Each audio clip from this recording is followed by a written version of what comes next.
What is up, everybody? It's Animac here for AnimeUproar, and today I will be talking about one of the craziest reveals in the history of Black Clover. The devious devil Megicula has finally appeared in the flesh. And not only is she planning to kill Noelle and a bunch of other important characters, but she also might be planning something behind Lucifer's back.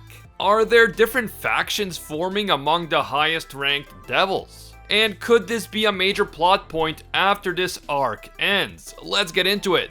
If you enjoy the Black Clover videos on this channel and you want to see more, just leave a like and comment. It's quick, it takes like a second, but it helps a lot with the YouTube algorithm. And if you're new to AnimeUproar, or maybe you watch our videos, but you just haven't taken the time to subscribe yet, do me a favor and make this the video that you subscribe and hit that notification bell to turn on all notifications. It's annoying, but you really have to go through the trouble of subscribing, hitting the bell, and then selecting the option that says all. If you don't do that, you're still gonna miss a ton of our videos, even if you are subscribed. It's just how YouTube works. Finally, this video will contain Black Clover manga spoilers, so please proceed with caution, you have been warned. Okay, so at the end of the previous chapter, Noelle had once again stabbed Vanica, this time with her new sword. And the implication was that Noelle had killed her. But, as I said in my previous Black Clover video, we've had this same scenario before. Noelle stabs Vanica, it seems like Vanica is fatally injured,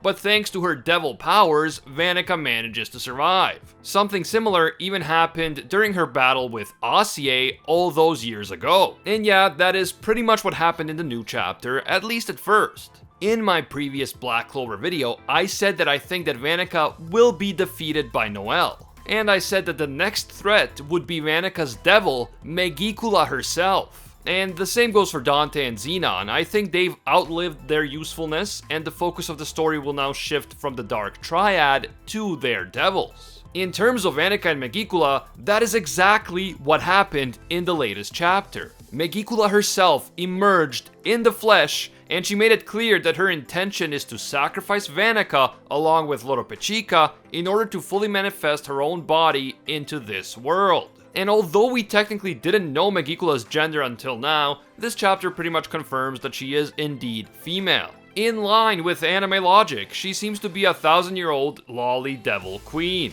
And she is both creepy and kinda kawaii at the same time. But let's get back to the story. After getting stabbed by Noelle, Vanica takes her already raging yandere energy to the next level. She keeps screaming about how this fight is fun and how Noelle-chan is the best, but Noelle still isn't having any of it.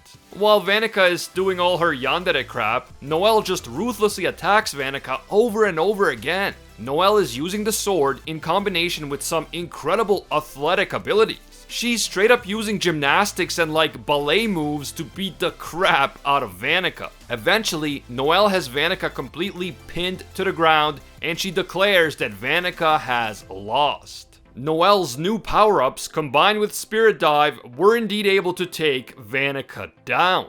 Vanica is now topless for some reason. Man, Tabata is really going ham on this fight. No cap, no top, nothing. And of course, Vanica is still as crazy as ever. In fact, she goes into full Himiko Toga mode, saying that now that she and Noelle had had a few good fights, they must be friends. Vanica's all like, okay, this was fun, now I'll take some time to get stronger like you did last time, and then we'll fight again. It'll be so much fun, we'll be besties and rivals, it's gonna be great. But Noelle just gives her the most fierce look, and she's like, yeah, I don't think so, you crazy ass. Noelle says that Vanica just acts out of her own selfish interests. She treats other people as objects for her own amusement. And Noelle wants nothing to do with that. In fact, Noelle, as the true Chad lass that she is, prepares to finish Vanica off once and for all. And honestly, it is so refreshing to see a hero in a manga being willing to actually kill a villain. Vanica is obviously an evil and terrible person, someone who wants to kill off most of humanity just for fun. And Noelle knows that if she doesn't kill her, Vanica will go on to hurt many, many innocent people. Noelle isn't pulling a Deku or a Goku and trying to save everyone, including the villains. Noelle is willing to do what it takes to protect the world from the likes of Vanica, and that means putting Vanica out of her misery, period. And even though Noelle doesn't get to actually finish Vanica off due to a crazy twist that is about to occur, I have to say that I respect her willingness to do what needs to be done for the greater good. Nevertheless, just before Noelle takes Vanica out for good, Megicula herself emerges. Her dark devil energy spews out of Vanica and engulfs Noelle, which stops her from finishing the job. Megicula declares that if 3 souls of powerful mages who share the same sex, presumably the same sex as her, which is female, are sacrificed, then she can manifest fully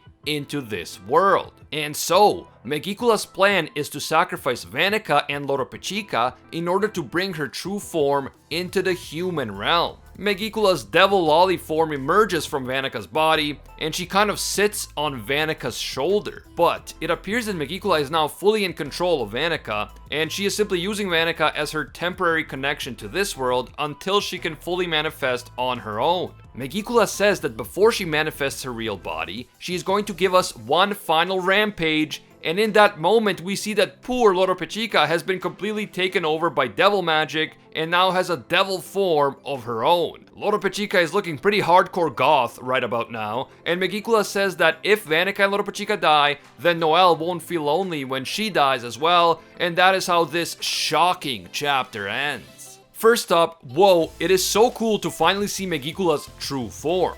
Was I expecting her to be a kawaii devil lolly? No, I was not, but I have to say that I do like her design. She also has 4 horns. She has those ram horns we saw in the silhouette, and she also has 2 long sharp horns on the front of her head near her forehead. I was just talking to my boy RTL Faith about this on Twitter, and I don't know whether there is some significance to the number of horns, but it seems that only Megicula and Lucifer have 4 horns in their base forms. Asta has 4 horns in his Devil Union mode, and Noct has 4 horns in his Gallus x Felis double Devil Union mode, but I wonder if having 4 horns right off the bat has some sort of significance. Let me know down in the comments if you guys like this design, and do you think that this is her true form, or will Megicula look different after she is able to fully manifest into this world? Also, it's hard to tell exactly what Megicula was saying about the 3 same-sex mages being sacrificed because I'm only going by the unofficial translation. The official translation on viz.com should clear things up a bit,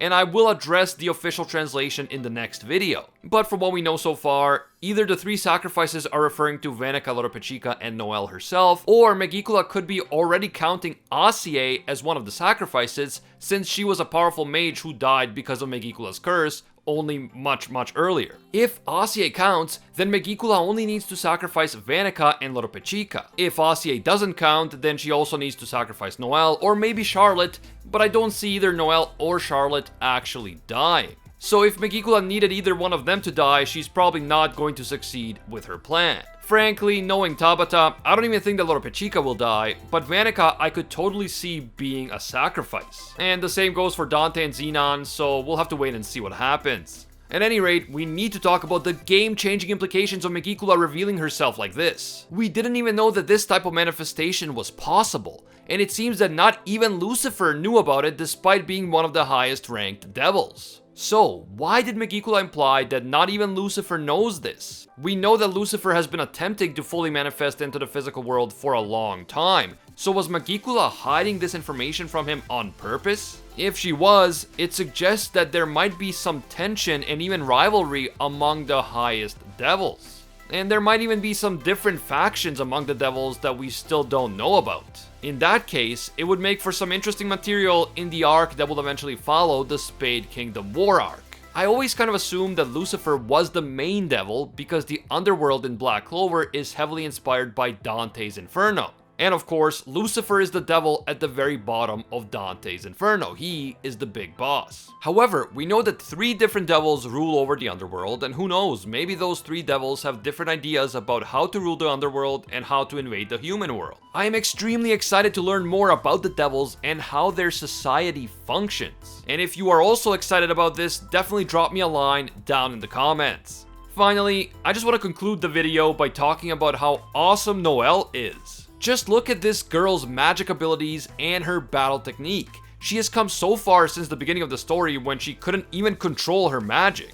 And honestly, her development is just as impressive as Asta's. But beyond the evolution of her powers, I also love the evolution of her character. And I love that she's not the type of idealistic hero who wants to save everyone, including brutally cruel villains. Noelle knows that innocent people will suffer if she spares someone as evil and unhinged as Vanica. So Noelle is prepared to suck it up and do what needs to be done.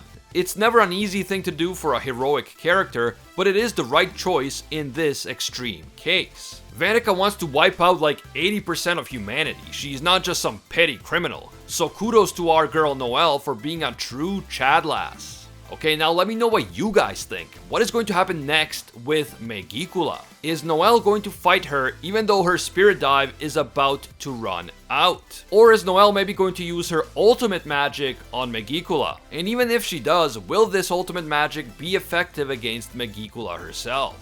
Vanica was one thing, but if you've read a bunch of manga and seen a bunch of anime, then you know that no one wants to mess with a 1,000-year-old devil lolly. This will not be an easy task, although maybe Asta will arrive in time to help Noelle in this fight. I would love to see the two of them fighting together and using their swords together in battle. But whatever happens, Black Clover has been fire for a very long time, and with this sudden appearance of Megicula, I am sure that the story is only going to get more intense and even better from here on out. If you enjoyed this Black Clover video and you want to see more, you know what to do. Just leave that like. It takes a second and it helps a lot. And if you're new to AnimeUproar, or maybe you watch our videos but you haven't taken the time to subscribe yet, do me a favor and make this the video that you subscribe and hit that notification bell to turn on all notifications. You really have to go through the trouble of subscribing, hitting that bell, and then selecting the option that says all. If you don't do that, you're still gonna miss a ton of our videos. It's just how YouTube works. You can also hit me up on Twitter and Instagram at AnimeUproar. I want to give a big thank you to all of our AnimeUproar patrons for making videos like this one possible. Special thank you to Alpha Sigma. He's an absolute mad lad and disciple of Lord Twigo himself. And I can't forget all of our The One tier patrons, the ones who rise above all other clans, including Ingrata, Pate Hefa, Aljatal, Dr. Cortman, The Toasted Chi, The Spike, Emperor Otaku, Spidey Life Tanel, Tungsten Tarkus, Baked Buddhist, Cody Hebert, and Monkey D. Quilly. And of course, I want to thank our Pro Hero tier patrons, including the one and only Gilgamesh, The Red-Haired Raven, Angel Cruz, Anatoly Kazatsky, Very Gucci, Alicia Octor, Bonnie Parks, Hinokami and Water, Joanne Garcia, Ted No Ted, Fatboy Games, Corey McGowan, Metal Mama, Deadly Saint, and Soul Ray Slice and Dice. If you enjoy our videos and you feel that they provide value for you, consider supporting us on Patreon. Even a single dollar will give you access to our patron exclusive Discord, and your name will appear in our videos along with these amazing people. As always, thank you guys so much for watching, and until next time, see ya, Space Cowboys!